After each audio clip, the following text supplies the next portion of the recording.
want to talk about general strategy on our feet. Stance, okay? When I'm in my stance, I prefer a very strong stagger stance. That means lead leg stance, stagger, lead leg, whatever you want to call it. I'm a lefty lead. I always keep my left leg in front, always. I don't really mess around with my right leg in front. Choose to be a lefty or choose to be a righty. Don't be a switch guy, at least until you know completely one side, inside and out. Then you can transfer over. Because if you don't do that, you get all confused and your footwork will be all wrong. So, lead leg stance, stagger stance. This is going to be very offensive.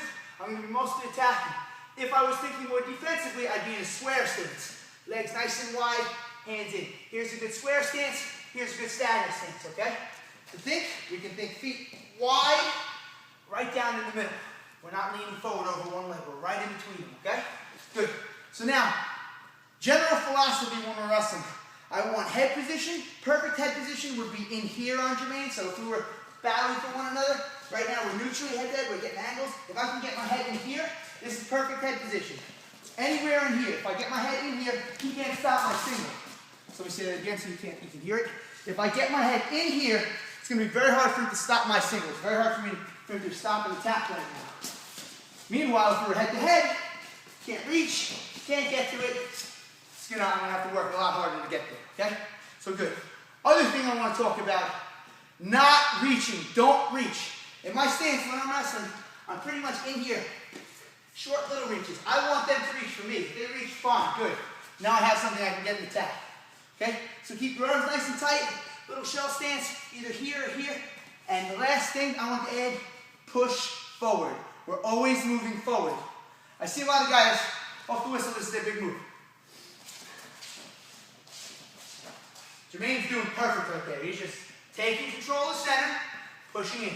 Now I'm going to chase after me. You're just going to go nice and slow, control the center. If you control the center and you're pushing in, for one, you're never on your heels, which is good, right? You're always on your toes, which is, you'll be quicker at sprawling that way. Two, you're pushing him out of bounds. He's going to be forced to fight with you head to head. That's the last thing I want to talk about, since we're doing this all in one video, is wrestling from the outside, get your stance, wrestling out here, as opposed to wrestling in here. Now, I'll just tell you right now, they are both very good and both very important. But wrestling from head to head, you will learn much more about wrestling much quicker.